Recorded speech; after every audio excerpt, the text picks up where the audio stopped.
और समझते हुए चलना है। इसे मैं आपको बताऊंगा इसे इसके पीछे लॉजिक क्या है ना। हाँ, क्योंकि टेबल तो आपको मिल जाएगी कहीं पे भी, लेकिन आपको बताने जा रहा हूँ वो आपको समझना है। तो यहाँ पे उद्देश्य है आपको समझाना, क्योंकि यहाँ का जो क्लाइमेट है वो एकदम हार्श है, यानी कि बहुत ज़्यादा कठोर है। मॉइस्चर बहुत कम होता है, जैसा कि आपको पता है, आप जानते होंगे कि सर्दियों की अपेक्षा गर्मियों में मॉइस्चर ज़्यादा होता है। वो वहाँ के लोगों से होंगे, एक तो एसिमिलेशन हो जाएगा ये, है ना। और दूसरा क्या होगा कि वहाँ के जो एट्रीब्यूट्स हैं जो आपको वहाँ जीवित रहने के लिए चाहिए, वो आपका बॉडी खुद ही डेवलप करना प्रारंभ कर देगा। ये मैं आपके साथ कार्य करना पड़ेगा, और जो कार्य करना होगा जो मैं आपको अभी बता रहा हूँ, गूगल करना है आपको। ये पढ़ने के बाद में गूगल करना, रेंडियर कैसा दिखता है, ध्रुवीय लोमड़ी कैसी दिखती है, देखें।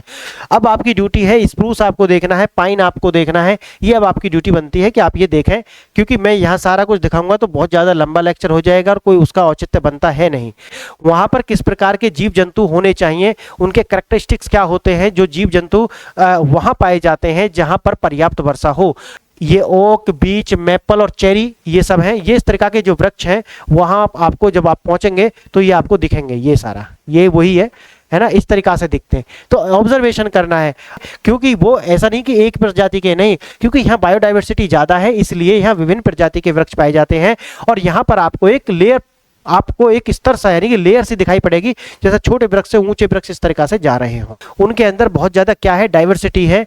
जैसे मृग, भैंस, जेबरा, हाथी, गेंडा, शेर, चीता, मंगूज, लगड़बग्गा, जैसा हाइना बोलते हैं, वो सब यहाँ पर, उसको जलीय तंत्र में बायोम नहीं कहते हैं, उसे बोलते हैं एक्वेटिक जोन्स, जलीय क्षेत्र, है ना। जो लैंड पर है उसे तो हम बायोम बोल देंगे, लेकिन जो जल के अंदर है, जलीय परितंत्र में बायोम नहीं होते, या वो उनका इस तरीका से नामकरण नहीं किया गया है। हाँ, कितना 5, तो इसका 5 आया। ये 10% का रूल है। और इस बकरी को फिर किसी इंसान ने खा लिया तो उसका 10%, यानी कि जैसे जैसे ये आगे बढ़ेगी तो वैसे वैसे ऊर्जा जो है वो कम होती चली जाएगी। हेलो फ्रेंड्स, प्रीवियस लेक्चर में हमने इकोसिस्टम और बायोम के बीच डिफरेंस, वो हमारा लेक्चर नंबर 2 था, और यूनिट नंबर 1 और पार्ट 2। अब ये है लेक्चर नंबर, इसे देखेंगे पहले, लेक्चर नंबर 3, यूनिट 1 और पार्ट 3। इसे लिखेंगे अपनी कॉपी में, और जहां हमने प्रीवियस लेक्चर में छोड़ा था वहीं से प्रारंभ करेंगे। हमने प्रीवियस लेक्चर में देख लिया था बायोम और इकोसिस्टम के बीच क्या डिफरेंसेस हैं, और अब यहाँ पे हम देखेंगे कि बायोम जो कि मैंने आपको बताया था वो सारा अब हम देखने वाले हैं, और टॉपिक डालेंगे बायोम, और कौन कौन से बायोम है वो तो मैंने आपको लिखा दिया था, लेकिन अब हम इन्हें विस्तृत जानेंगे कि बायोम कौन कौन से होते हैं, और डायग्राम मैंने बनवाया था आपको। तो लिखेंगे पहले इसमें, यहाँ डालेंगे बायोम, और इसके ही नीचे इस तरीका से आप एक टेबल बनाएंगे, तरीका से आप टेबल बनाएंगे। पहले में लिखेंगे बायोम,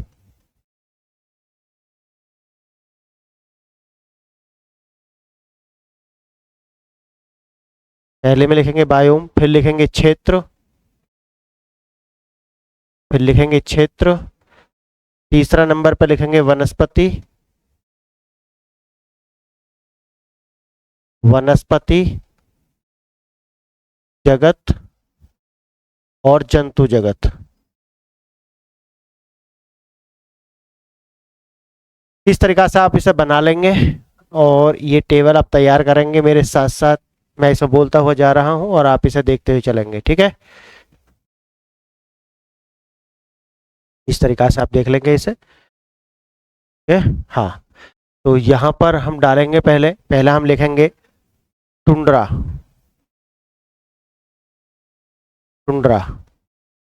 यहाँ पे लिखेंगे टुंड्रा। और अब क्षेत्र में लिखेंगे, ये का इसका क्षेत्र क्या है वो लिखेंगे। अब इसमें लिखेंगे टुंड्रा के सामने ही लिखना है आपको, क्षेत्र के अंदर पृथ्वी के उत्तरी व दक्षिणी गोलार्ध में। जो टुंड्रा है वो पृथ्वी के उत्तरी और दक्षिणी गोलार्ध में है, उत्तरी और दक्षिणी गोलार्ध में है। हाँ, फिर लिखेंगे, मैं आपको दिखाई भी देता हूँ एक बार इसे थोड़ा। लिखना किस प्रकार है, बनाना किस प्रकार है, से हमने देख लिया है।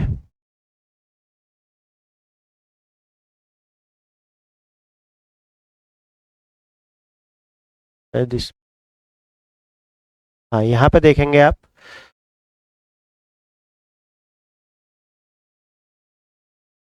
इस तरीका से आपने बना लेना है। यहाँ पे देखेंगे आप टुंड्रा, यहाँ पे इस तरीका से लिखना है उत्तरी व दक्षिणी गोलार्ध, और वनस्पति जात में लिखना है किस प्रकार की वनस्पति यहाँ पाई जाती है, जंतु किस प्रकार के पाए जाते हैं, झाड़ियाँ, लाइकेन, मांस, दलदली पौधे आदि आदि। इस तरीका से आपको बनाना है, इस तरीका से आपको बना लेना है, ठीक है। हाँ तो हम यहाँ पर देखेंगे, ठीक है, लिखना क्षेत्र के अंदर और समझते हुए चलना है। इसे मैं आपको बताऊंगा इसे इसके पीछे लॉजिक क्या है ना। हाँ क्योंकि ये टेबल तो आपको मिल जाएगी कहीं पे भी, लेकिन जो मैं आपको बताने जा रहा हूँ वो आपको समझना है। तो यहाँ पे उद्देश्य है आपको समझाना। लिखना पृथ्वी के उत्तरी और दक्षिणी गोलार्ध में ये पाए जाते हैं, और वनस्पति जगत और जंतु जगत में लिखना है .1 करके, यहाँ पे जैसे इस तरीका से लिख लेना है .1 लिखना। इस तरह की वनस्पति और जंतु यहाँ पे पाए जाते हैं, झाड़ियाँ पाई जाती हैं, लाइकेन पाए जाते हैं, मॉस, सेज, दलदली पौधे होते हैं हाँ ये यहाँ पे पाए जाते हैं। ये है आपके वनस्पति, झाड़ियाँ हैं, ठीक है, लाइकेन है और मांस है, ये यहाँ पे पाई जाएंगे। दूसरे पे लिखना है जंतु कौन कौन से पाए जाएंगे, रेंडियर, ध्रुवीय लोमड़ी, ध्रुवीय भालू, उल्लू, आर्कटिक खरगोश,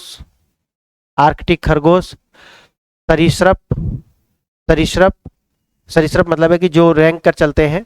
उभयचर जीव लगभग अनुपस्थित होते हैं, यानी कि जो रैंक कर चलते हैं, और जो उभयचर है कि यानी कि जो एम्फीबियन है, वाटर के अंदर भी रहते हैं और लैंड पर भी रहते हैं, उस तरीका के जो जीव होते हैं उन्हें बोलते हैं उभयचर यानी कि एम्फीबियंस।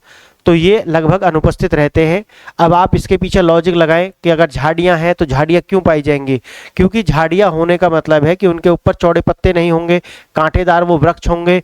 इसका मतलब है कि वो इवेपोरेशन कम करेंगे, यानी कि पानी का कम से कम जो एनवायरमेंट में है उसका इवेपोरेशन वो करेंगे, वाष्पोत्सर्जन बोलते हैं, इनकी वाष्प बन करके जो पानी बाहर निकलता है, यानी कि पानी की जो क्षति है वो कम करेंगे। इसलिए झाड़ियां पाई जाएंगी, मॉसेस पाई जाएंगी। दूसरा, क्योंकि दो ही तरीका के यहाँ पे पौधे होंगे, या तो वो जिन्हें पानी की कम आवश्यकता है, और इसका वाइस वर्सा भी आप देखेंगे तो वो भी सत्य होगा, यानी कि जिन्हें पानी की कम की आवश्यकता है वो ही यहाँ पाए जाएंगे।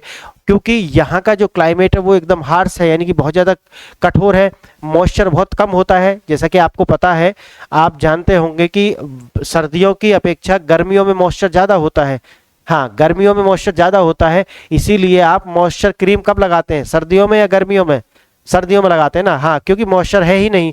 मॉइस्चर का मतलब है नमी, वातावरण में कितना पानी है, आपके आसपास जहां पे है वह कितना पानी है एनवायरनमेंट में, वातावरण में, उसे हम बोलते हैं मॉइस्चर।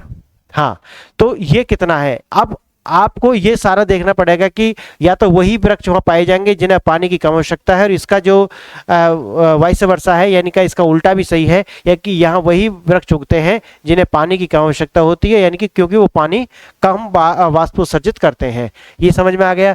दूसरा है कि आपको जो जीव है, जीव कैसे होंगे, जिनके पैर ज़्यादा लंबे नहीं होंगे, यानी कि ऊंचाई नहीं होगी। आप कहेंगे कि सर ये उसी तरीका से डेवलप होते हैं। हाँ, यही है कि एक समय के बाद में अगर आप, इसे हम बोलते हैं एक्लेमेटाइजेशन, यानी कि वहां से अगर आप एक समय तक, एक लंबे समय तक आपकी कुछ पीढ़ी अगर किसी स्पेसिफिक एरिया में रहती हैं, तो वहां के जो एट्रीब्यूट्स हैं वो उनके अंदर इनकलकेट होने प्रारंभ हो जाएंगे, यानी कि उनके अंदर, उनके डीएनए में, जिसे हम बोलते हैं डीएनए म्यूटेशन, वो प्रारंभ हो जाएगा और वो उसी तरीका से ढल जाएंगे। जैसे कि आपको उदाहरण के लिए मैं बताता हूँ, पहाड़ी एरिया में जो लोग रहते हैं वो कैसे होते हैं, उनकी हाइट कम होती है, क्योंकि उन्हें पहाड़ों पर चढ़ना होगा। अगर लंबा आदमी है तो वो कैसे चढ़ पाएगा, वो झुक जाएगा, लंबी कमर होगी। तो अगर आप कहीं पर रहते हैं तो उनके वेशभूषा, उनके बॉडी के कैरेक्टरिस्टिक्स उसी तरीका से डेवलप होंगे जहां पर वो रह रहे हैं। अगर एक लंबे समय तक आप अगर नदन प्लेन में आप रहते हैं और कुछ आप चले जाते हैं किसी हिल एरिया में जहां आपको रहना पड़े, तो आने वाली कुछ जो जनरेशन होंगी उनके बाद में कुछ तो, क्योंकि आपके जो रिलेशनशिप होंगे, यानी कि जो आपके वैवाहिक संबंध जो होंगे वो वहाँ के लोगों से होंगे, एक तो एसिमिलेशन हो जाएगा ये, है ना। और दूसरा क्या होगा कि वहाँ के जो एट्रीब्यूट्स हैं जो आपको वहाँ जीवित रहने के लिए चाहिए, वो आपका बॉडी खुद ही डेवलप करना प्रारंभ कर देगा। ये मैं आपको इसी में पढ़ाने वाला हूँ एनवायरमेंट और इकोलॉजी के अंदर, कि वो किस तरीके से डेवलप होते हैं। अभी आप इतना ही समझ लेंगे।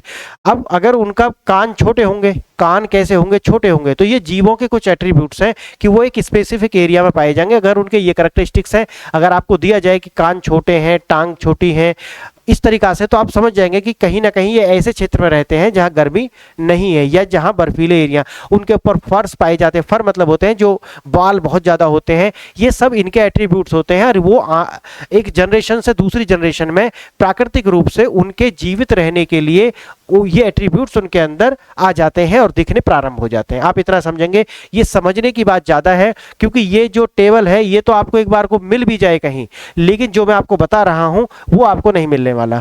ठीक है। तो ये देखेंगे अब ये यहां पर किस तरीका के झाड़ियां, लाइकेंस, ये कैसे हैं, इनका एक बार आप देखेंगे। मैं आपको यहां दिखाई देता हूं।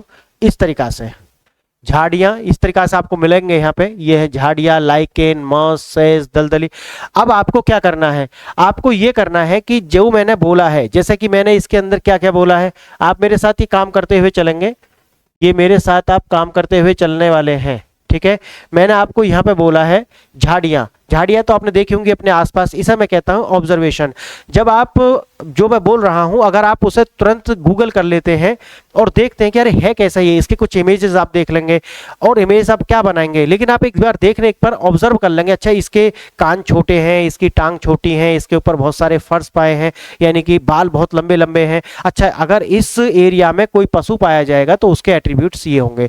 अगर आपको कभी भी एग्जाम में इस तरीका से मिलता है तो आप उसे बता पाएंगे, हाँ यार ऐसा दिया है तो ये तो मैंने ऐसा पढ़ा था। हाँ, तो यही आपको देखना। आपका आप पेपर देख लेना है, पीछे भी कभी आप पेपर देखेंगे तो ऑब्जर्वेशन के बिना आप यूपीएससी का प्रीलिम्स क्रॉस नहीं कर पाएंगे। मेंस में मैं नहीं कहता, मेंस अलग टाइप का एग्जाम है, वहां तो आप कर भी पाए, लेकिन प्रीलिम्स के अंदर आपको जाना है तो ऑब्जर्वेशन आपको बढ़ाना पड़ेगा अपना। ठीक है। तो जैसे ही मैंने आपको कहा है, झाड़ियां झाड़ियां आपने देखी है, उनके एट्रीब्यूशन आपने देखे हैं, क्या होते हैं एट्रीब्यूट्स उसके, उनके अंदर कांटेदार होते हैं, पत्ते बहुत छोटे छोटे होते हैं, या तो एक तरीका से पतझड़ भी होते हैं, पत्ते बहुत ज़्यादा पाए नहीं जाते हैं। सेजेस क्या है, ठीक है। ऐसे ही मैंने बताया रेंडियर, आप देखेंगे कि रेंडियर कैसा दिखता है, देखने में क्या है। और ध्रुवीय लोमड़ी कैसी होती है, ध्रुवीय भालू कैसा होता है, पोलर बियर जिसे बोलते हैं, उल्लू, आर्कटिक खरगोश, इनका आप क्या करना है, थोड़ा गूगल करना है, इसका चित्र देखने का प्रयास करो। ज़्यादा उसके विषय में ना भी पढ़े कोई नहीं चलेगा, अब लेकिन पढ़ लेंगे। जैसे कि आप रेंडियर सर्च करेंगे तो आपको जब गूगल में आप सर्च करेंगे इसे, तो आपको वहाँ इसकी कैटेगरी भी दिखाई गई, ये एंडेंजर्ड है, डेंजर्ड है, या इसके लिए कम खतरा है। इस तरीका से वो आपने देखा होगा जो IUCN एक जारी करती है ना लिस्ट, कि कौन सा जो पशु और पक्षी एंडेंजर्ड में है, कौन सा डेंजर्ड में है, इस तरीका से। तो ये जो है आप इसे वहां पे एक बार देख लें और उसे अपनी कॉपी में लिख लें। यानी कि रेंडियर चित्र देख लिया आपने, चित्र आप भूलेंगे नहीं, कुछ कुछ उसके एट्रीब्यूशन आप लिखें। इस तरीका से आपको मेरे साथ चलना है, क्योंकि अगर मैं यहाँ पर ये बहुत छोटी छोटी भी कराने लगा ना तो आप समझें कि लेक्चर हो जाएगा 10 घंटा का, और उसका कोई मतलब बनता नहीं है। तो आप, मैं जो करा रहा हूं उसके साथ साथ आप मेरे साथ वर्क करते हुए चलेंगे, और हम इसी के साथ, क्योंकि मैं इकला करने से तो नहीं होने वाला ना, आपको मेरे साथ कार्य करना पड़ेगा। और जो कार्य करना होगा, जो मैं आपको अभी बता रहा हूँ, गूगल करना है आपको। ये पढ़ने के बाद में गूगल करना, रेंडियर कैसा दिखता है, ध्रुवीय लोमड़ी कैसी दिखती है, ध्रुवीय भालू कैसा दिखता है, और देखेंगे आपको यूपीएससी में रखा हुआ क्वेश्चन मिलेगा।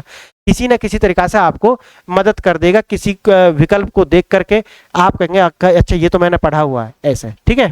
तो ये जो मैंने आपको अभी दिखाया इमेज, इस तरीका की इमेज आप भी देख सकते हैं कि अच्छा ये झाड़ियां हैं, यहाँ पे इस तरीका का जो मिलेगा, ये एरिया इस तरीका का। अगर आप उसको नेचर में देखना चाहें तो ये इस प्रकार के आपको दिखने के लिए मिलेगा। अगर आपको वहां ले जाया जाए जो मैंने आपको बताया है टुंड्रा क्षेत्र में, तो कुछ इस टाइप को आप देखेंगे। ठीक है। अब आप लिखेंगे दूसरा क्षेत्र, आप लिखेंगे दूसरे क्षेत्र में आप लिखेंगे टैगा। टैगा लिखे ना, पहला ये हो गया, दूसरा है टैगा। और इसमें क्षेत्र में आप लिखेंगे कौन सा क्षेत्र है इसका, यह उत्तरी यूरोप, यह उत्तरी यूरोप। और जैसा कि मैंने आपको बताया कि मैंने ज्योग्राफी इसीलिए प्रारंभ किया था क्योंकि अगर मैं कुछ भी बोलता हूं वो कोई किसी प्लेस का नाम होगा, किसी स्थान का नाम होगा ना, तो आपको वो दिमाग में आना चाहिए। अब जो मैंने आपको बताया था कि आपके पास एक ऑक्सफोर्ड होना चाहिए, ऑक्सफोर्ड का ये एटलस होना चाहिए। अब जब मैं बोल रहा हूँ उत्तरी यूरोप, तो आपको वर्ल्ड मैप इसमें से निकाल लेना है और वर्ल्ड मैप को देखना प्रारंभ करना कि ये उत्तरी यूरोप कौन सा है, समझ रहे हैं ना आप। हाँ, तो उत्तरी यूरोप, एशिया और उत्तरी अमेरिका, यहाँ टुंड्रा की तुलना में मृद तापमान होता है, यहाँ टुंड्रा की तुलना में कम तापमान होता है, यानी कि वो ज़्यादा ऊपर है। मैंने जैसा बताया कि अगर आप ध्रुवों से, अगर आप विषुवत रेखा से ऊपर की ओर चलते हैं, नॉर्थ या साउथ दोनों साइड में, तो आपको तापमान गिरता हुआ प्रतीत होगा। यानी पॉइंट इसमें लिखेंगे, यानी कि ये हमें देखना है कौन कौन सा क्षेत्र में है। हाँ, उत्तरी यूरोप, एशिया, उत्तरी अमेरिका, टुंड्रा, ठीक है। यहाँ क्योंकि टुंड्रा की तुलना में कम तापमान होता है, ये क्योंकि आपको पता है मैं कम तापमान की ओर ही आपको लेके जा रहा हूँ। यह क्षेत्र बोरियल वन क्षेत्रों के नाम से भी जाना जाता है, यानी कि इसमें जो वन क्षेत्र पाए जाते हैं वो बोरियल टाइप के पाए जाते हैं। कल का याद करो, वो जो ट्राइंगल मैंने बनाया था वहां पे बोरियल कहाँ थे, याद आ गया आपको। हाँ, बस वो वही देखते हुए चल रहा है जो मैंने कल बनाया था, ठीक है। उसके बाद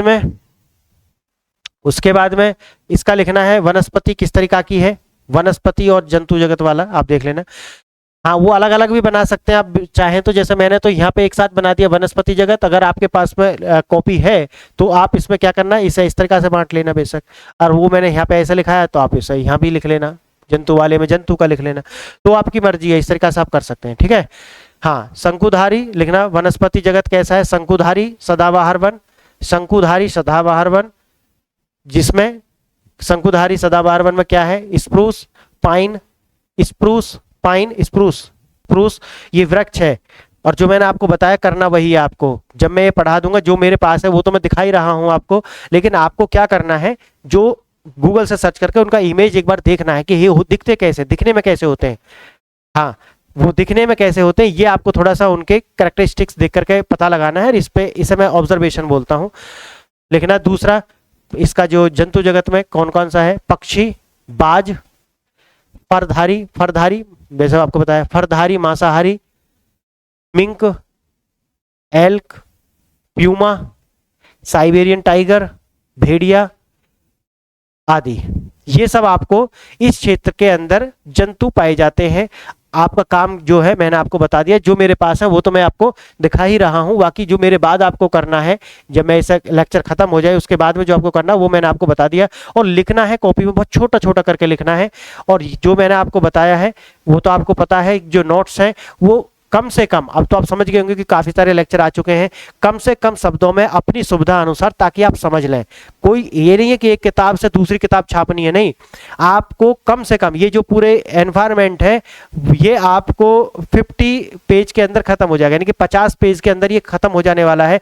और बनाना कैसे है वो मैंने आपको बताया, उसी तरीका से बनाएंगे। क्यों? क्योंकि मैं इसे बाद में अपडेट कराऊंगा, बाद में इसमें कुछ मैं जुड़वाऊंगा, तो वो आपको जोड़ना होगा। तो आप नोट्स उसी तरीका से बनाएंगे जो मैंने आपको सुझाया है, जो मैंने आपको ऑलरेडी बता चुका हूं, उसी को फॉलो करके चलना है, क्योंकि उसी के अकॉर्डिंग ही आप एडजस्ट कर पाएंगे मेरे साथ जो मैं लेक्चर ले रहा हूं उनको, ठीक है। अब देखेंगे जो मैंने यहां पे लिखवाया है उसे देखना। ये है शंकुधारी वन, दिख गया आपको, सदाबहार शंकुधारी, स्प्रूस, पाइन आदि। तो अगर आप वहां आपको मैं लेकर के जाऊं टेगा के अंदर, तो आपको कुछ इस प्रकार का जो नजरिया है, नजारा इस तरह का आपको देखने के लिए मिलेगा। ये देखने में कुछ इस प्रकार के होते हैं। अब आपकी ड्यूटी है, स्प्रूस आपको देखना है, पाइन आपको देखना है। ये अब आपकी ड्यूटी बनती है कि आप ये देखें, क्योंकि मैं यहाँ सारा कुछ दिखाऊंगा तो बहुत ज्यादा लंबा लेक्चर हो जाएगा और कोई उसका औचित्य बनता है नहीं, ठीक है। हाँ, तो एक ये है। आगे अब लिखेंगे, नेक्स्ट पर हम देखेंगे, तीसरा पॉइंट हम डालेंगे, और तीसरे पॉइंट में हम लिखेंगे, तीसरे पॉइंट में लिखेंगे शीतोष्ण पर्णपाती वन, शीतोष्ण, शीतोष्ण पर्णपाती वन, पर्णपाती वन, शीतोष्ण पर्णपाती वन। क्षेत्र में लिखेंगे दक्षिण यूरोप, ये कहां कहां पाया जाएगा, दक्षिण यूरोप, उत्तरी पूर्वी अमेरिका, उत्तर पूर्वी अमेरिका, पश्चिमी चीन, मैप निकाल लेना इसका, जो मैंने आपको अभी बताया है, ये ऑक्सफोर्ड आपके हाथ में होनी चाहिए। और नहीं तो इसमें जब ये लेक्चर अभी जब संपूर्ण हो जाए उसके बाद में क्या करना है, जो मैं बोल रहा हूँ, जैसे मैंने नदर्न यूरोप बोला है, तो नदर्न यूरोप को जाकर के देखना है और उसका मैप निकाल करके और एक बार उसे ऑब्जर्व करने की कोशिश करना, अच्छा इसमें क्या है, ये क्या है, ऐसे ऐसे इस तरह से देखना है। और लगता है कुछ यहाँ से लिख सकता हूँ तो लिख लेना, और एक जो है रफ डायग्राम आपको बना लेना है ताकि आपको अंडरस्टूड हो जाए कि जो मैंने बोला है। तो दक्षिणी यूरोप और इनके अंदर आप देखना कौन कौन से देश आते हैं, ये कुछ कुछ आप भी देखेंगे इसे, ठीक है। मेरे साथ साथ मैं आपको सुझाता जो है चल रहा हूँ कि जो आपके दिमाग में प्रश्न नहीं आते मैं आपको बता रहा हूँ कि आपको क्या करना चाहिए, ठीक है। और जो मैं कर सकता हूँ यहाँ पे वो करा रहा हूँ, मेरे साथ साथ आपको ये करते हुए चलना है।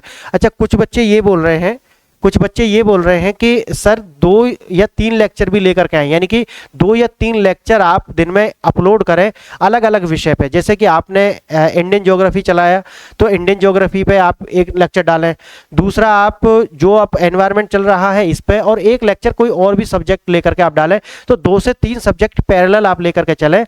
तो आप मुझे कमेंट करना और कमेंट करके बताना कि ऐसा कितना लोग चाहते हैं कि मैं 2 से 3 लेक्चर लेकर के आऊं और वो मैं आपको डे में अपलोड करूं। और टाइमिंग भी आप अपनी लिखना कि कौन सा समय उचित रहेगा कि आपको उस टाइम पर ये वीडियो चाहिए। आप जितना कमेंट करेंगे मुझे पता लगेगा कि आप ये चाहते हैं या नहीं। अगर इस पे 100 लोग भी कमेंट करते हैं और मुझे लगता है कि 100 लोगों ने कमेंट किया कि अभी 3 वीडियो लाने के लिए अच्छे खासे ऑडियंस यहाँ पे हैं, तो वो मैं लाना प्रारंभ कर दूंगा। नहीं तो मेरा उद्देश्य जो मैं आपको बता रहा हूँ, मैं ये चाहता हूँ कि कम से कम 1000 के बाद में तो मैं अपने आप भी प्रारंभ करने वाला हूँ ये सारा कुछ, ओके। हाँ, और जो भी मेरे पास पीडीएफ्स हैं जो मैंने आपको पढ़ा रहा हूँ उसकी जो पीडीएफ है वो मैं आपको प्रोवाइड कराने वाला हूँ। मुझे थोड़ा टाइम दीजिए, अभी बिजी हूँ थोड़ा, तो वो मैं आपको इसी कमेंट बॉक्स में बता दूंगा या फिर टेलीग्राम चैनल पे आपको बता दूंगा। आप वहां से जाकर के आप डाउनलोड कर लेना और आप देख लें। शीतोष्ण पर्णपाती वन यह दक्षिणी यूरोप, उत्तरी पूर्व अमेरिका, पश्चिमी चीन, जापान और न्यूजीलैंड आदि में है। इन देशों के अंदर ये जो शीतोष्ण पर्णपाती वन मुख्यतः पाए जाते हैं।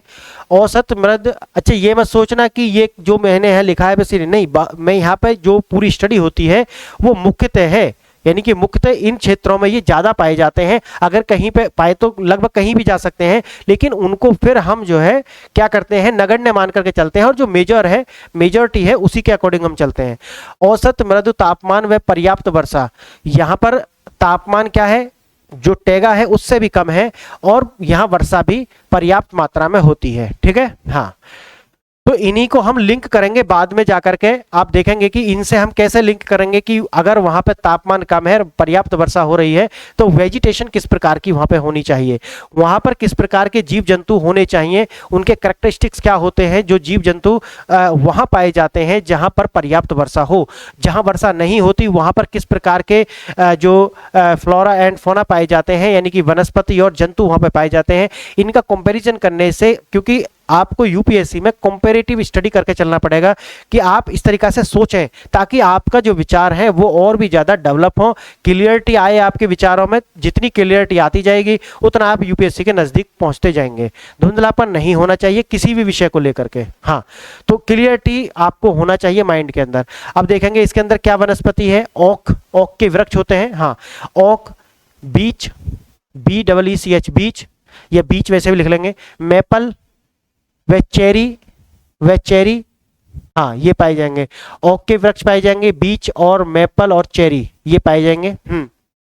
यहाँ के जंतु अधिकतम कशेरुकी और अकशेरुकी हैं। कशेरुकी मतलब है जिनपे क्या रीढ़ पाई जाती है वो कशेरुकी हैं, और अकशेरुकी हैं जिनके अंदर रीढ़ नहीं पाई जाती। अब देखना आप ऊपर से आप नीचे की ओर आ रहे हैं तो किस प्रकार का आपको बदलाव दिखेगा। जिधर पानी आ रहा है यानी कि टेम्परेचर बढ़ेगा तो वाटर का भी जो बढ़ेगा, वाटर भी यानी कि बरसात भी होगी वहां पर। और बरसात और पानी की पर्याप्तता, अगर पानी की जो पर्याप्तता है वहां पर होती है तो वहां किस तरीका की वनस्पति और जंतु डेवलप होते हैं, ये सोचने का विषय है। जो मैं आपको बता रहा हूं ना उसी लाइन पर जाकर के आपको सोचना है। इस तरीका से आप सोचना प्रारंभ करें, आप देखेंगे कि आप यूपीएससी के बहुत नजदीक जाएंगे और यूपीएससी क्रॉस करेंगे। ये मेरा विश्वास है अगर आप इसी प्रकार से मेरे साथ चलते हैं तो। लिखेंगे यह क्षेत्र, तीसरा पॉइंट है इसी में, यह क्षेत्र विश्व का कृषि के लिए विश्व का कृषि के लिए उच्चतम उत्पादक वाला क्षेत्र। आप समझ गए आप, यानी कि अगर टेम्परेचर, क्योंकि जर्मिनेशन होने के लिए क्या चाहिए, मैंने एक लेक्चर में और भी बताया, एग्रीकल्चर अगर आपको करना है तो वहां आपको एक मिनिमम टेम्परेचर जर्मिनेशन के लिए टेम्परेचर और वाटर की आवश्यकता होगी। अगर कोई भी सीड है, कोई बीज है, अगर आपको उसको जर्मिनेट करना है यानी कि उसको अंकुरित करना है तो क्या शर्त होती है, एक टेम्परेचर होना चाहिए, दूसरा वाटर की पर्याप्तता होनी चाहिए और सनलाइट होनी चाहिए। अगर ये तीनों मिल जाते हैं तो ये एग्रीकल्चर के लिए पर्याप्त है। समझ गए ना आप। अगर आप देखेंगे कि वहाँ फर्टाइल लैंड है या नहीं, अगर बरसात हो रही है, पर्याप्त वहाँ पर सनलाइट है, तो समझे कि वहाँ पर उपजाऊ भूमि होना तय है, क्योंकि बरसात है तो वहाँ पर क्या होगा, वहाँ पर वनस्पति उगेगी, वहां पर बहुत सारे जीव जंतु पैदा होंगे और वो एक ना एक दिन क्या होंगे, मर जाएंगे। और जब वो मरेंगे तो उनकी जो बॉडी है वो कहां पर गलेगी, सड़ेगी, उसी मिट्टी के अंदर। उससे क्या आ जाएगा, नाइट्रोजन मिलेगी। और आपको पता है मिट्टी की उर्वरता का मतलब जो है, उसके जो माइनर कंपोनेंट्स है, जो महत्वपूर्ण कंपोनेंट्स जो हैं वो क्या है, एनपीके, यानी कि नाइट्रोजन, फास्फोरस और पोटेशियम। अगर ये तीनों की पर्याप्तता होती है मिट्टी के अंदर तो आप समझे कि मिट्टी की उर्वरता है। तो मैंने आपको बताया कि आप लिंक करके उसे पढ़ेंगे कि जीव जंतु बारिश होने से क्या हो जाएगा, बारिश होने से किस तरीके से मिट्टी की जो उर्वरता है वो रिलेट करती है। तो जो मैंने आपको बताया है, अच्छा एक बात मैं और बता रहा हूं, जो मैं आपको बता रहा हूं उसके बाद में आप कोई भी बुक पढ़ लेना दुनिया की उठा करके, आपको एकदम क्लियर समझ में आएगी, आपको क्लियर समझ में आएगा। जो मैंने बुक आपको बताए हैं उससे ज्यादा बुक आपको पढ़ना नहीं है। जैसे जैसे समय आएगा मैं आपको बताऊंगा कि उन्हीं बुकों के साथ आप किस तरीके से टॉप कर सकते हैं यूपीएससी को, आप किस तरीके से अपनी रैंक ला सकते हैं उन्हीं बुक्स के साथ में। बुक नहीं बदलना, लेकिन अपना जो तरीका है वो चेंज करना है। समझ गए। तो अभी आप मेरे साथ चल रहे हैं, ये चलते रहे, जैसा ही उचित समय आएगा तो मैं वो भी बताऊंगा कि और करके करेंगे भी हम, यहाँ नहीं तो किसी और चैनल पर करेंगे, लेकिन करेंगे साथ साथ करेंगे कि अब करना क्या है। तो आपका कार्य यह है कि जो मैं आपको पढ़ा रहा हूँ वो बुक्स जो मैंने आपको सजेस्ट की थी उनको मेरे साथ पढ़ते हुए चलना है। जो मैं यहाँ पढ़ा दूंगा उसके बाद में कोई भी दुनिया की बुक उठा के पढ़ेंगे तो एकदम क्लियरिटी आपको समझ में आएगी। बुक को समझना यही कोचिंग का क्या है, योगदान है। कोचिंग का मतलब आपको पास कराना नहीं होता फ्रेंड्स, जो गलत धारणा है, गलत तरीका से लोग पेश कर रहे हैं। कोचिंग का जो उद्देश्य है वो है कि आपके जो डाउट्स हैं, जो आप समझ नहीं पा रहे हैं, किताब को आप नहीं समझ पाएंगे डायरेक्ट, तो वो समझाने का कार्य है। वो कंसेप्ट आप समझ जाएं, जो कंसेप्ट इसके अंदर है, जो सिद्धांत इनके अंदर है, अगर आप वो समझ जाते हैं किताब आपको समझ आ जाएगी। और किताब आपको समझ आ जाएगी तो एक आपको विचार देने की आवश्यकता है। जो लोग बता रहे हैं वो नहीं चलने वाला, आपके पास एक विचार होना चाहिए। जो मैं आपको भी बता रहा हूं, इंटर रिलेट करना है कि बरसात से किस तरीके से फर्टाइल लैंड आपस में जुड़ी हुई है। ये तारतम्यता आप जोड़ना प्रारंभ कर देंगे तो समझे कि आप अपने यूपीएससी को क्रैक करने के लिए उसके पास जा रहे हैं। एक एक कदम कदम कदम आप बढ़ा रहे हैं। मैंने कहा कि लिमिटेड रिसोर्स करने हैं, लेकिन उनसे कैसे टॉप करेंगे यही तो यहाँ पे बताया जाएगा। यही इसकी खूबसूरती है। 500 टीचर से नहीं पढ़ना है, जो आपसे गारंटी ले रहा है, जो आपको आश्वस्त कर रहा है, बस उससे पढ़ा है। अगर उसने बोल दिया तो आप फिर कोई डाउट करने का, संदेह करने का उसके ऊपर कोई औचित्य बनता नहीं है, क्योंकि इससे ज़्यादा मैं भी आपसे कुछ कह नहीं सकता। बस जो आपसे बोला है वो यहाँ करके दिखाएंगे। आपका साथ चाहिए। चैनल को आपको सब्सक्राइब करना है और अपने जो भी फ्रेंड सर्कल में है, जो आपका इंस्टाग्राम है, ट्विटर है, जहाँ पर भी आप हैं, इसे शेयर करें वहाँ पे और लोगों से इसे रिकमेंड करें कि भाई इसे सब्सक्राइब करें। क्यों? क्योंकि जितना आप इसे सब्सक्राइब और शेयर करेंगे उतना मुझे आत्मबल मिलेगा कि यार अभी और कुछ करना है इनके लिए। तो आपकी ये ड्यूटी है कि आप इसे शेयर करें और जो ये चैनल डिजर्व करता है, ये चैनल जो डिजर्व करता है, इसका इसे वहां तक पहुंचाएं। ठीक है, ये आपका काम है। बाकी सारा कंटेंट लेकर के आना, पूरी बुक्स जितना भी है वो आपको समझ में आएंगे। जैसे जैसे मैं टॉपिक कराता हुआ चलूंगा आपकी क्लियरिटी आनी शुरू हो जाएगी। मेरे साथ में जो स्टैंडर्ड बुक्स मैंने आपको बताई हैं वो पढ़ते हुए चलना है, उसके बाद में कोई डाउट नहीं रहेगा। आगे जैसे समय आएगा मैं आपको बताऊंगा और करना क्या है। ठीक है, हाँ, तो ये आपको रिलेट कर लिया आपने। फिर देखेंगे आपकी, क्योंकि यहाँ पर बरसात है तो यहाँ पर कैसे जीव, कसेरू की और अकसेरू की, यानी कि अब केचुआ होता उसमें तो कसेरू नहीं होता ना, उसके अंदर तो रीढ़ नहीं होती, रीढ़ की हड्डी, तो वो अकसेरू की है। और बारिश हो रही है तो वहां पे क्या है, कसेरू की, यानी कि रीढ़ वाले जंतु भी आपको मिलने प्रारंभ हो जाएंगे। समझ गए आप? हाँ, तो ये आप देखेंगे, ये उनके एट्रीब्यूट्स हैं और इनको आप समझ रखना। अगर आपको इस तरीके से दे दिया कि जंतु में अधिकतम कशेरुकी और अकशेरुकी होते हैं, ये क्षेत्र विश्व के उच्चतम कृषि उत्पादकता वाला क्षेत्र है, यहाँ ओक, बीच, मैपल, चेरी के पौधे पाए जाते हैं। अब तीनों को देकर के नीचे दे देगा ये किसकी विशेषता है। फिर दे देगा शीतोष्ण पर्णपाती, टैगा, टुंड्रा, और फिर कहेगा कि ओनली 1, ओनली 2, ओनली 3 या नन ऑफ द अबव। अब आप समझ गए ना, इस तरीका से फॉर्मेट करने वाला है वो प्रश्न आपको।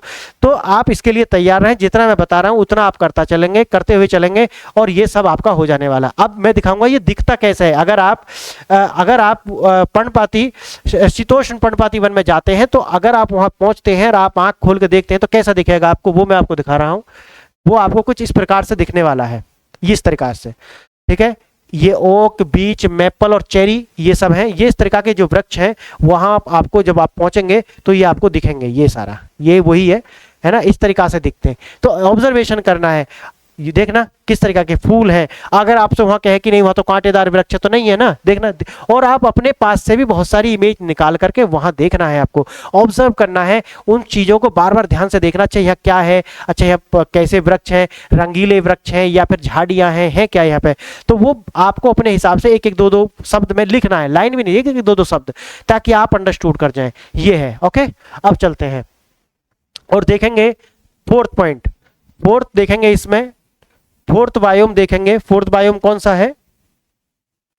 फोर्थ बायोम देखेंगे उष्ण कटिबंधीय वर्षावन। फोर्थ कौन सा है लिखेंगे? उष्ण कटिबंधीय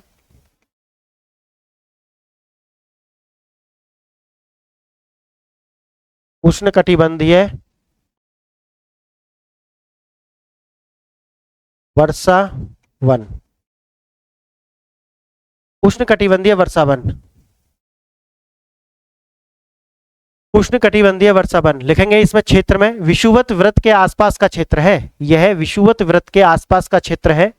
विषुवत वृत्त समझ गए आप? हाँ, विषु रेखा, विषुवत वृत्त के आसपास का क्षेत्र है।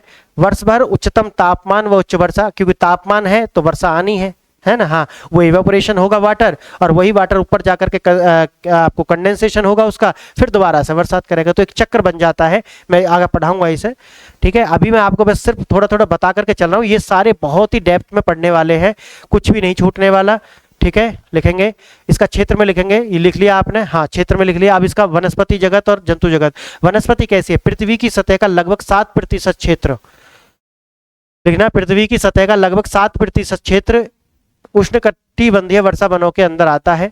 7%, 7%, ठीक है, 7%। हाँ, यहां पर विश्व का 40% पादप व जंतु प्रजातियां पाई जाती हैं। इसका मतलब है कि अच्छी खासी डाइवर्सिटी यहाँ पे है, बायोडाइवर्सिटी जैसा आप बोलते हैं ना, हाँ, तो वो बायोडाइवर्सिटी यहाँ पे है। यही 40% जो है वो ये दिखाता है कि यहाँ पे डाइवर्सिटी है, बायोडाइवर्सिटी भी कह सकते हैं। यह चौड़ी पत्तियों वाले कई स्तरीय सदाबहार वृक्षों की प्रजातियां मिलती हैं, यानी कि यहाँ पर चौड़ी पत्ती हैं, चौड़ी पत्ती के वृक्ष हैं, हाँ, और उनके क्या है, लेयर्स में पाए जाएंगे। यानी कि इस तरीका के एक वृक्ष ये है ना, ये वृक्ष हो गया, फिर इससे थोड़ा सा ऊंचा वृक्ष होगा, फिर इससे, क्योंकि क्या है, डाइवर्सिटी ज्यादा है, तो वृक्षों की भी डाइवर्सिटी ज्यादा होगी। तो कोई लंबा वृक्ष है, कोई छोटा वृक्ष है, तो इस तरीका से ऊंचे नीचे वृक्ष आपको दिखाई पड़ेंगे, क्योंकि यही डाइवर्सिटी होती है कि वहां पर पौधों की भी बहुत सारी अलग अलग स्पेसीज पाई जाती हैं। ये वृक्ष लंबे होते हैं, उसका कारण मैं आपको बताऊंगा। क्योंकि आपने देखा होगा, अगर आप पानी में डूबते हैं, सपोज करो कोई पानी में डूबता है, तो वो क्या करेगा, वो ऊपर की ओर उठना प्रारंभ करेगा ना, इस तरीका से। हाँ, तो जो वृक्ष है जब दूसरे वृक्ष की छाया में आते हैं या दूसरे वृक्ष से दबना प्रारंभ करते हैं, तो वो ऊपर उठने की प्रयास करते हैं कि वो लंबाई पर जाएं और लंबे होने का प्रयास वो करते हैं। इसी तरीका से ये आपको एक लेयर सी बनती हुई दिखाई पड़ेगी कि छोटे वृक्ष से बहुत ऊंचे वृक्ष होते जा रहे हैं, क्योंकि वो ऐसा नहीं कि एक प्रजाति के नहीं, क्योंकि यहाँ बायोडाइवर्सिटी ज्यादा है, इसलिए यहाँ विभिन्न प्रजाति के वृक्ष पाए जाते हैं। और यहाँ पर आपको एक लेयर, आपको एक स्तर सा यानी कि लेयर सी दिखाई पड़ेगी, जैसे छोटे वृक्ष से ऊंचे वृक्ष इस तरीका से जा रहे हो, ठीक है। हाँ, तो सदाबहार वृक्षों की प्रजातियां यहाँ पर मिलती हैं। और सदाबहार वृक्ष का मतलब आप समझ रहे होंगे कि जो अपने पत्ते नहीं गिराते, जो ग्रीन रहते हैं, गिराते हैं, ये नहीं कहते 100% ही नहीं गिराते हैं, लेकिन मैंने जैसा आपको बताया है कि पूरी स्टडी में हम मेजोरिटी को ध्यान में रख करके चलते हैं। किताबें जो लिखी जाती हैं वो मेजोरिटी को ध्यान में रख करके ही लिखी जाती है कि ज्यादातर वहां पर होता क्या है, बस उसी को मान करके हम चलेंगे। आपको याद आ रहा है कि क्षेत्रों का नाम उनके जो डोमिनेंस वहां पर करती है जो प्रजाति, उसके नाम पर होता है, तो बस यही आप याद रखना, ठीक है। हाँ, तो ये जो नाम है, अब देखेंगे यहाँ पे जंतु देख लिया, हाँ, ये हमने स्पीशीज देख लिया। अब देखेंगे ये दिखता कैसे है। अगर आप वहां पे जाते हैं तो आपको ये दिखने में कैसा दिखेगा, देखना ये उष्णकटिबंधीय वर्षावन दिखने में कैसे होते हैं, ये मैं आपको साइड में आप देख रहे होंगे, ये आप देख लेना, ठीक है। अब हम लिखेंगे सवाना, सवाना, सवाना लिखेंगे नेक्स्ट पॉइंट में। ये हमारा है कौन सा, 5th बायोम, 5वां बायोम है सवाना।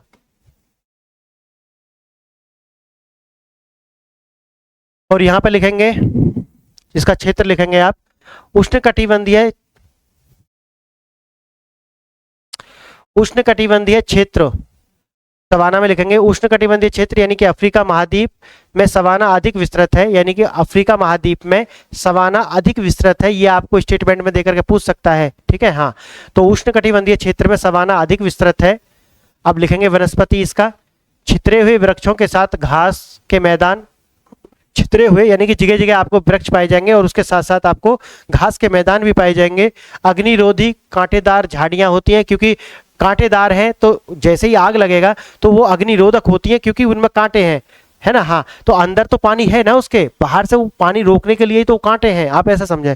पानी ज्यादा वाष्पोत्सर्जित ना हो उसके लिए ही तो वो कांटे हैं, तो वाटर तो उनके अंदर है, तो पत्ते नहीं है, पत्ते जल्दी से आग लगा देंगे, इसलिए वो ना बोलते हैं अग्निरोधी कांटेदार झाड़ियां यहाँ पर प्रमुख हैं। जंतु जगत में लिखना, जंतु जगत में अत्यधिक विविधता पाई जाती है। यहाँ पर जो भी एनिमल्स की जो प्रजाति पाई जाती हैं उनके अंदर बहुत ज़्यादा क्या है, डाइवर्सिटी है। जैसे मृग, भैंस, जेबरा, हाथी, गैंडा, शेर, चीता, मंगूज, लगड़बग्गा जिसे हाइना बोलते हैं, वो सब यहाँ पर पाए जाते हैं, वो सब यहाँ पर पाए जाते हैं। और अब आपका काम क्या है, जो मैंने आपको बताया है, आपको देखना है मृग कैसा दिखता है, बस ऑब्जर्वेशन करना है। भैंस, जो जंगली भैंस है, इसके ऊपर प्रश्न आया है प्रीलिम्स के अंदर, याद है आपको। हाँ, तो भैंस, जेबरा और चित्र के साथ साथ गूगल पे जो आप सर्च करेंगे उसके शुरू का जो पैराग्राफ होता है बस वो आपको पढ़ना, नीचे नहीं पढ़ना। शुरू का जो पैराग्राफ है, जहां तक वो IUCN का वो देता है ना आपको बना करके एक स्केल, वहां तक आपको पढ़ना है बस, उससे नीचे नहीं पढ़ना। तो शुरू का आपको पढ़ लेना, बस उसी से प्रश्न आएगा, ठीक है।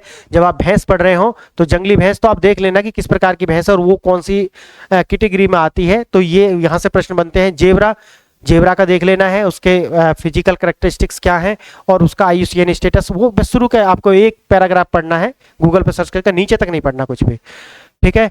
मंगूज कैसे हैं उनके देख लेना है, ये काफ़ी न्यूज़ में रहते हैं, और क्यों रहते हैं मैंने आपको जैसे कि पीछे बताया भी है। मंगूज का जो शिकार करके इनकी ब्रिश वगैरह, इनके बाल जो होते हैं उनसे ब्रिश बनाए जाते हैं, और कुछ ऐसे कल्चर हैं जैसे चाइना के अंदर है, तो वहाँ पर इसका जो मीट है, इसकी जो हड्डियाँ हैं, उनका कुछ इस्तेमाल वो करते हैं, इसलिए इनकी जो है स्मगलिंग भी होती है। तो इनका आप पढ़ेंगे, इन्हें मैं तो खैर कराऊंगा, अभी आप फिर अपने स्तर पर कर लें, मैं तो इसे धीरे धीरे कराने वाला हूँ, ठीक है। तो अब आप देखेंगे कि ये अगर आप यहाँ पहुँचते हैं तो आपको कैसा देखने के लिए मिलेगा। अगर आप, मेरे पास कोई पिक्चर है इसका, इस तरीका से आप ये वाला आप देखें, इस तरीका से ये आपको देखने के लिए मिलेगा, ठीक है। ये वाला आपको देखने के लिए मिलेगा, ठीक है। हाँ, आगे देखेंगे और आप अपने से भी सर्च करना है। अब देखेंगे घास के मैदान, 6 में 6 बायोम है घास मैदान।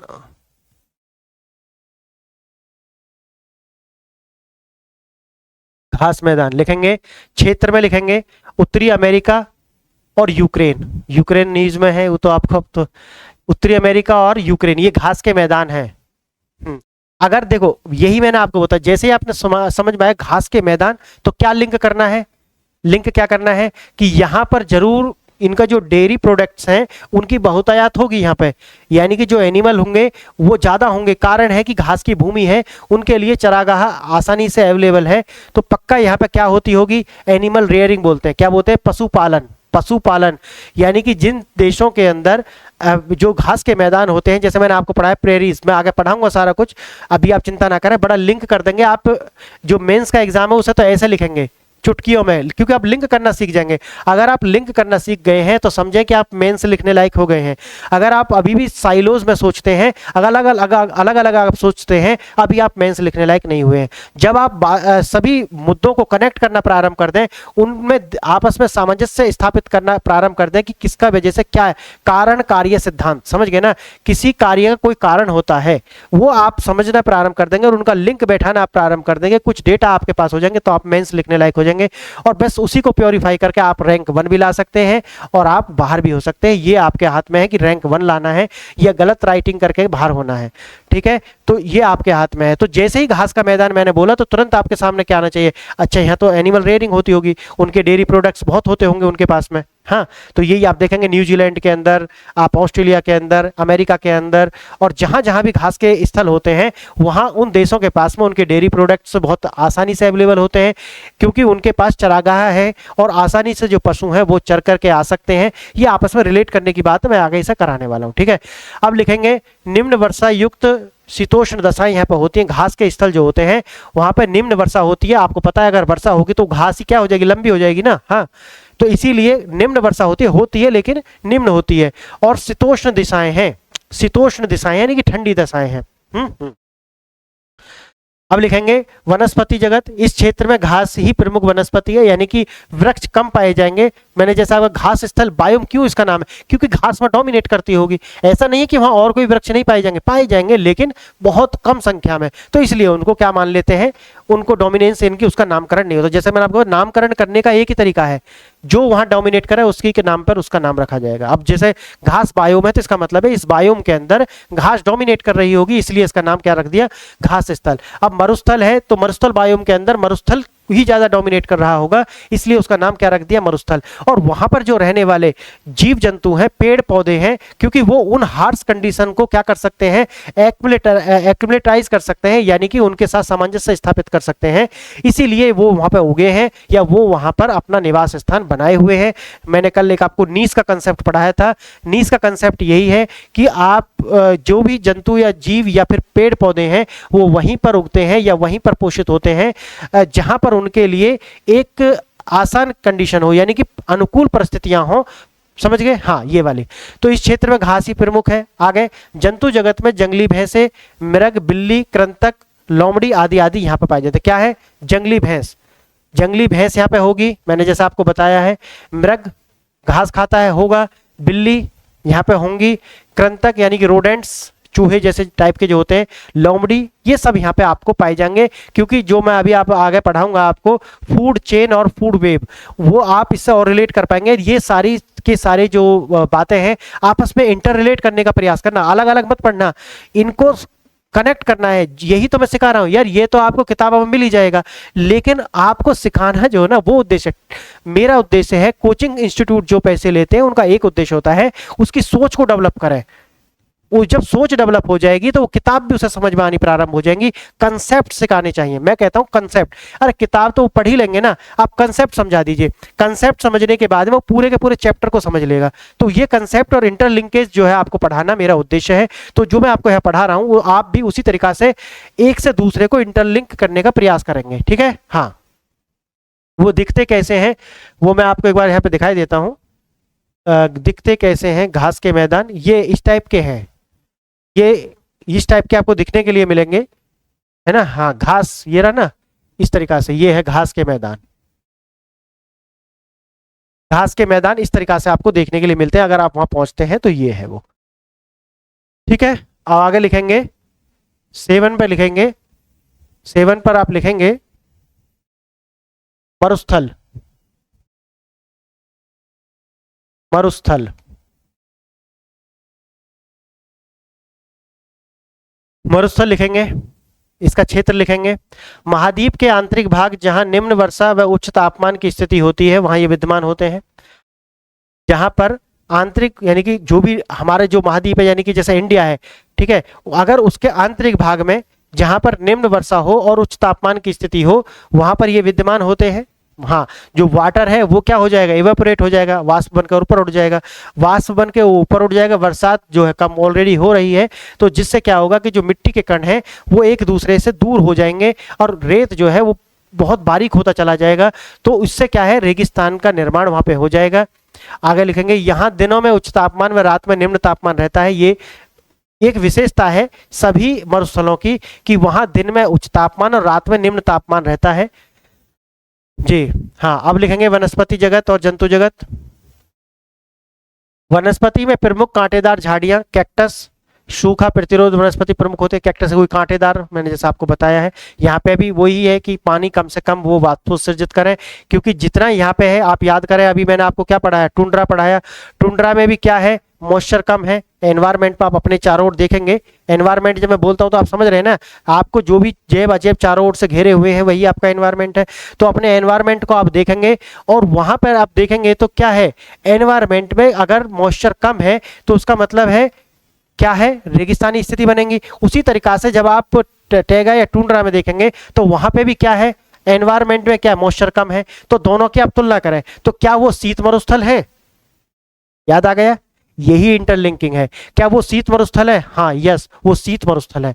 और मरुस्थल का ये नहीं है कि कम जो उच्च तापमान और वहां पर कम वर्षा, बल्कि वहां जो ये क्षेत्र होते हैं मरुस्थल, वहां की जो लैंड है वो इनफर्टाइल भी होती है, क्योंकि ये आपस में बुने हुए हैं, एक दूसरे से बुने हुए हैं।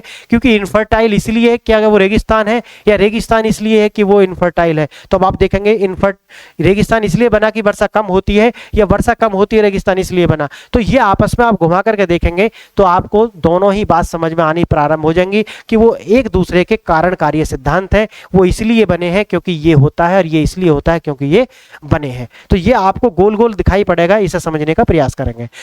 तो मैंने आपको बताया कि यहाँ कांटेदार वृक्ष होते हैं। तो जो यहाँ पे स्थिति है हीट मरुस्थल, जिसे हम गर्म मरुस्थल कहते हैं, वही आपको शीत मरुस्थल भी दिखाई पड़ेंगे। और जहां पर मरुस्थल का एक ये भी है जहां पर कम बायोडाइवर्सिटी हो, कम फ्लोरा एंड फौना उपस्थित हो, वो ही क्या है, मरुस्थल है। तो मरुस्थल की अपनी अपनी बहुत सारी परिभाषाएं हैं, आप इस चक्कर में ना पड़े। आप बस इतना समझ लें कि वहां पर वर्षा कम होती है और उच्च तापमान को आप क्या करें, निम्न तापमान में भी आ जाएंगे, क्योंकि वो शीत मरुस्थल हो जाएंगे। हाँ, क्योंकि आप यही मत सोच रहे कि मरुस्थल है तो गर्म रहेगा, नहीं।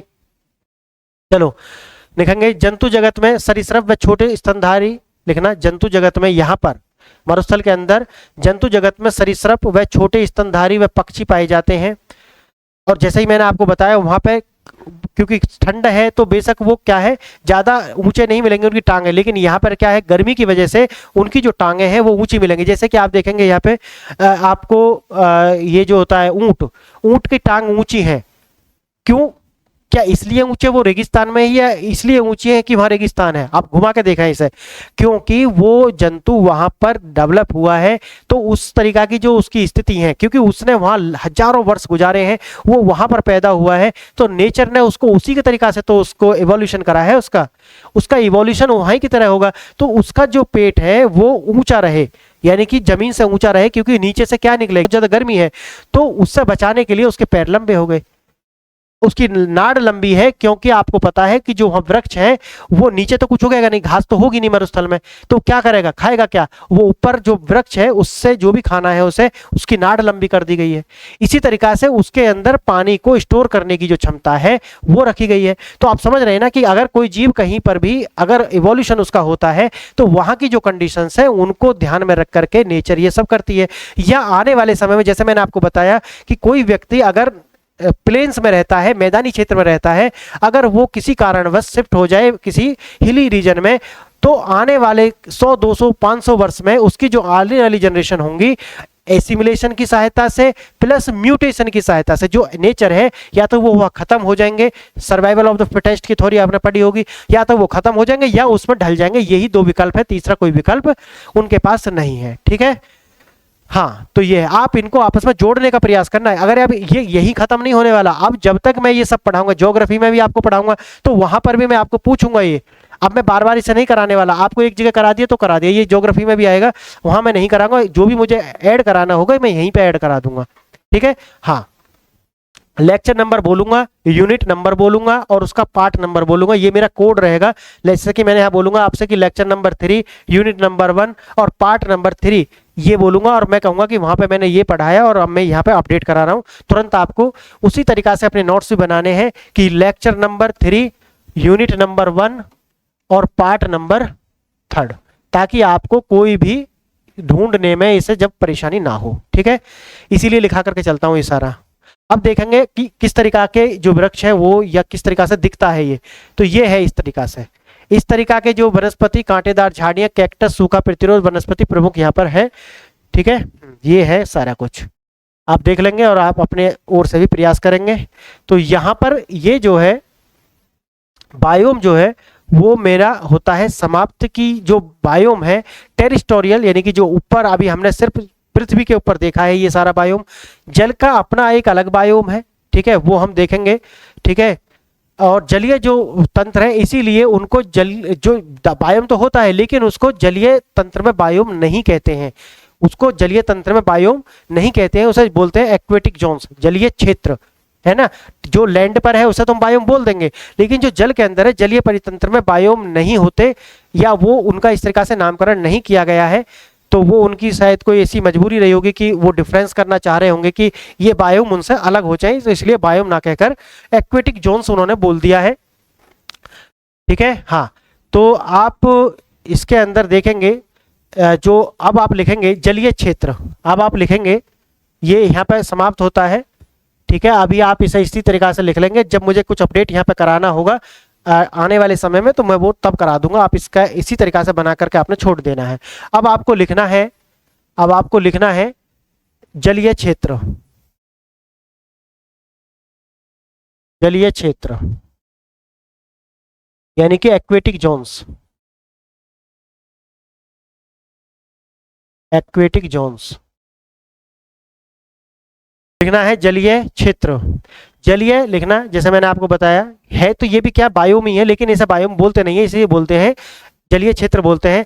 जलीय परितंत्र, जलीय परितंत्र को बायोम नहीं कहते, वो बायोम नहीं कहते, पहला ए करके लिख लेना। बी लिखना है विभिन्न जलीय क्षेत्रों में मुख्य अंतर लवणता, विभिन्न जलीय क्षेत्रों में मुख्य अंतर लवणता, जल में घुले पोषक तत्व, जल के तापमान और सूर्य प्रकाश की गहराई पर निर्भर करता है। विभिन्न जलीय क्षेत्रों में मुख्य अंतर, वो भी संस्तर बने हुए हैं ना वहां पे, हाँ हाँ लेयर्स बनी हुई हैं, तो विभिन्न जलीय क्षेत्रों में प्रमुख अंतर लवणता, जल में घुले पोषक तत्व, जल के तापमान और सूर्य प्रकाश की गहराई पर निर्भर करता है। अब सपोज करते हैं ये कोई जलीय तंत्र है हमारे पास, ये कोई जलीय तंत्र है। अब आपको पता है वाटर बॉडीज अलग अलग होती है, जो समुद्र का पानी है उसके जो करैक्टरिस्टिक्स हैं वो अलग हैं, उसके जो केमिकल और फिजिकल जो केमिकल जो स्ट्रक्चर है उसका वो अलग है, अलग तरीका का है, और जो नदी के अंदर है वो अलग है, जो झील के अंदर है उस वाटर का जो केमिकल स्ट्रक्चर है वो अलग अलग टाइप का है। अगर आप ये बॉडीज आप देखेंगे वाटर की तो हम उनके संस्तर में अलग अलग बांट देते हैं। अगर ये पानी क्या है गंदा है तो आप इस पानी में जो सूर्य के प्रकाश है वो ज्यादा गहराई तक नहीं जाएगा, अगर ये वाटर साफ है तो वो नीचे चला जाएगा। जैसा कि मैंने आपको बताया है कि हर प्राणी को जीवित रहने के लिए ऊर्जा की आवश्यकता होती है, और ऊर्जा का एकमात्र सोर्स क्या है अर्थ के ऊपर यानी कि पृथ्वी पर एकमात्र सोर्स क्या है बताया है मैंने, प्राइमरी सोर्स है सूर्य यानी कि सन से सब एनर्जी लेना है, और हम डायरेक्ट एनर्जी सन से ले नहीं पाते, तो हम क्या करते हैं, हमारे बिहाफ पर प्रकृति ने व्यवस्था की है कि कुछ ऐसे पौधे, कुछ ऐसे पेड़ पौधे बनाए हैं जो फोटोसिंथेसिस करते हैं और उससे ऊर्जा को स्टोर कर लेते हैं, अपने अंदर स्टोर कर लेते हैं, और इसे बोलते हैं फोटोसिंथेसिस। वो ऊर्जा को जब हम यानी कि हम खाते हैं या तो डायरेक्ट, या फिर कोई जीव उसे खाता है और उस जीव को फिर इंसान खाता है, तो जो महत्वपूर्ण है बात वो ये है कि डायरेक्ट सन से हम ऊर्जा प्राप्त नहीं कर पाते हमारे जीवन को चलाने के लिए। तो 10% रूल है वो मैं आपको बताऊंगा कि हम 10-10% करके ऊर्जा प्राप्त करते हैं। अगर पेड़ ने, अगर किसी वृक्ष ने 50% ऊर्जा प्राप्त की है तो जो उसे पहले खाएगा वो उसका 10% ले लेने है उसे। फिर अगर उसे सपोज करो ये कोई पेड़ था और इस पेड़ को सन महाराज से कुछ एनर्जी मिली है, ठीक है, और ये एनर्जी जो मिली है अगर इसको, इस पेड़ को खाया किसने, सपोज करो बकरी ने इसे खा लिया है ना, और बकरी खाने के बाद में उससे इसका मिल गया 10%, इसे मिला था मानो 50% इसने लिया था, तो 50% का 10% कितना हो गया, यानी कि 50 का 10% कितना हो गया, हाँ कितना 5, तो इसका 5 आया, ये 10% का रूल है। और इस बकरी को फिर किसी इंसान ने खा लिया तो उसका 10%, यानी कि जैसे जैसे ये आगे बढ़ेगी तो वैसे वैसे ऊर्जा जो है वो कम होती चली जाएगी। समझ गए? हाँ, तो ये जो सोर्स है वो एकमात्र ये है। तो मैंने जैसा आपको बताया कि जो जल तंत्र होते हैं उनके जो केमिकल स्ट्रक्चर है वो अलग अलग होते हैं, उनकी वाटर बॉडीज किस टाइप की है ये उस पर निर्भर करता है, तो उसी आधार पर हम इनका विभाजन करते हैं। अब जलीय परितंत्र में क्या हो सकता है, जैसे आप इस तरीका से लिखेंगे, यहां लिखेंगे जलीय तंत्र, यहां लिखेंगे जलीय परितंत्र, और यहां पर लिखेंगे विशेषताएं।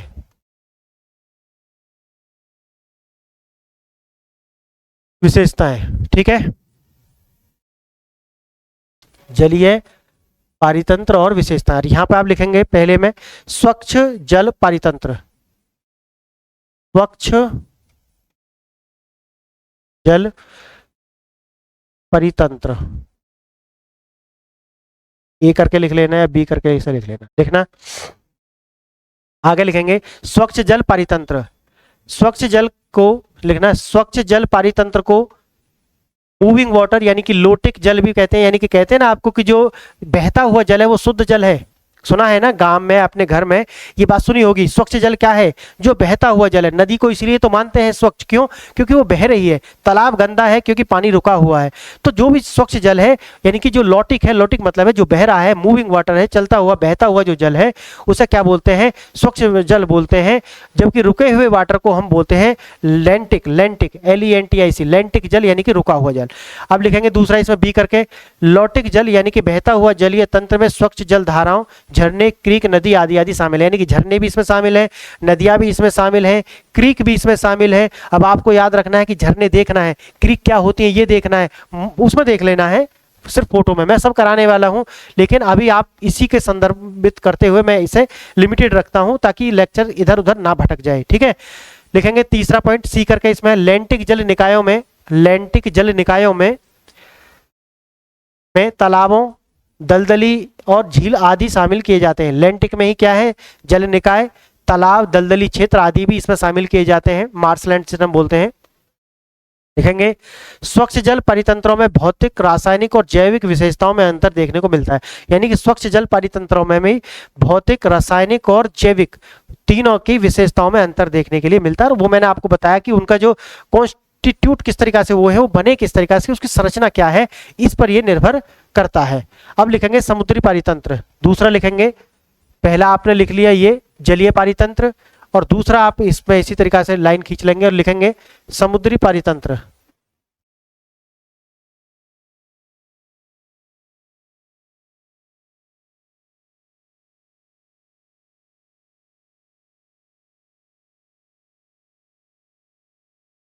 समुद्री पारितंत्र, परितंत्र पृथ्वी के कुल सतह का लगभग 3/4 भाग समुद्र से घिरा है। ये तो आप बचपन से पढ़ते आए हैं। जिसकी औसत गहराई लगभग 3750 मीटर है। यानी कि समुद्र कितने गहरे हैं, जो औसतन हम देखें तो 3750 मीटर गहरे हैं। और औसत लवणता 35 PPT, पार्ट पर ट्रिलियन, पार्ट पर 1000 हाँ 35 PPT यानी कि पार्ट पर 1000 है, जिनमें से 90% लवणता सोडियम क्लोराइड की है। सबसे ज्यादा जो है वो लवणता किसकी है? Sodium chloride, 90%। हाँ, अब लिखेंगे ज्वारीय, ज्वारीय नदमुख यानी एस्चुरीज जिन्हें बोलते हैं, ज्वारीय नदमुख, ज्वारीय नदमुख, नदी का मुख और ज्वार है ना, ज्वार भाटा आपने सुना होगा। ज्वारीय नदमुख यानी कि ज्वार भाटे से नदी के मुहाने पर जो बनता है उसे एस्चुरीज बोलते हैं। हाँ, तो इसे बोलते हैं ज्वारीय नदमुख। इस तरीका से लिखेंगे, इसमें आपने लिख लिया। तीसरा इसमें लिखेंगे ज्वारीय नदमुख या ज्वार नदमुख, और इसके आगे लिखेंगे ज्वार नदमुख। हाँ, ज्वार भाटा, हाँ वही है। तटीय खाड़ी, तटीय खाड़ी, नदी मुहाना और ज्वारीय दलदल क्षेत्र ज्वार नदमुख का निर्माण करते हैं। ज्वारीय नदमुख, हाँ नदी मुख का निर्माण करते हैं। ज्वार नदमुख क्षेत्रों में नदी का ताजा जल समुद्री जल से मिलता है। ज्वारीय नदमुख में हाँ नदी का ताजा जल समुद्री जल से मिलता है और दोनों जल ज्वार के कारण मिश्रित हो जाते हैं। ज्वार आप समझ रहे हैं ना, पढ़ाऊंगा मैं और वैसे भी आगे। यानी कि ज्वार भाटा आपने सुना होगा, पानी का, हाँ, चंद्रमा और अर्थ के बीच में जो एक अट्रैक्शन फोर्स लगता है, उसकी वजह से क्या होता है, एक और पानी इस तरीका से जाएगा, फिर वापस लौट करके आएगा इस तरीका से, फिर आगे जाएगा, फिर पीछे आएगा। तो इसे ज्वार भाटा कहते हैं, ज्वार भाटा कहते हैं। यानी कि ज्वार का मतलब है ऊंचा उठना और भाटा मतलब है नीचे गिरना, ठीक है। हाँ, एब एंड टाइड्स, ठीक है। ज्वार नदमुख क्षेत्र में, ये लिखवा दिया मैंने, ज्वार नदमुख की हाँ, ज्वार नदमुख की उत्पादकता निकटवर्ती नदी और सागरीय क्षेत्रों की तुलना में अधिक होती है। उत्पादकता का मतलब क्या है, यहाँ पे जो फिशरीज होती हैं वो ज़्यादा होंगी, यहाँ पर जो भी समुद्री जीव हैं वो ज़्यादा यहाँ पे होंगे, या जो भी जो फ्लोराज होते हैं वो ज़्यादा होंगे। बस ये है यहाँ पे उत्पादकता से मतलब, ठीक है। और इसमें इसी तरीका से प्रवाल भित्ति और मैंग्रोव भी इसी के अंदर आते हैं। आप लिखेंगे, आगे भी लिख लेंगे, मैं आगे लिखाऊंगा वैसे ही ना, अभी आप इतना ही डाल लें। प्रवाल, प्रवाल भित्ति,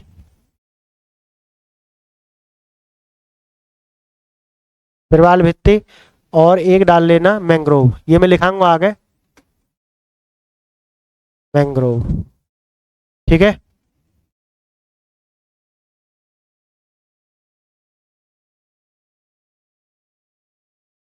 यहां तक आपने लिख लिया, ये लिख लिया आपने, ठीक है। तो आज हमने देखा कि बायोम, बायोम क्या है, कौन कौन से हैं, कहाँ कहाँ पाए जाते हैं, उनके स्पेसिफिक एरिया कौन से हैं, और साथ ही साथ वहाँ किस प्रकार के जीव पाए जाते हैं, यानी कि जिन्हें हम फ्लोरा एंड फौना बोलते हैं, जीव जगत और वनस्पति जगत जिसे हम बोलते हैं, वो यहाँ पर किस प्रकार के हैं, उनके एट्रीब्यूशंस हमने लिंकेज बना करके देखने का प्रयास किया कि आपको अच्छे से समझ में आए। जो इसे पढ़ाने का जो वास्तव में उद्देश्य होना चाहिए, ये समझाना ही इसका एक उद्देश्य होता है, ताकि आप समझ पाएँ और वो इंटरलिंकेज आप उनमें बिठा पाएँ आपस में। तो फ्रेंड्स, यहाँ पर बायोम मैंने ख़त्म किया है। नेक्स्ट लेक्चर में मैं आपको जैव मंडल यानी कि बायोस्फीयर्स, यानी कि पारिस्थितिकी तंत्र के जो संगठनिक संस्तर होते हैं, लेवल्स ऑफ ऑर्गेनाइजेशन है, इकोलॉजी, वो मैं लेकर के आऊँगा। बायोस्फीयर्स क्या होते हैं, जिन्हें हम जैव मंडल कहते हैं, नेक्स्ट लेक्चर में वो देखेंगे। आज मेरी बातों को आपने इतने ध्यान से सुना, इसके लिए बहुत बहुत धन्यवाद। नमस्कार।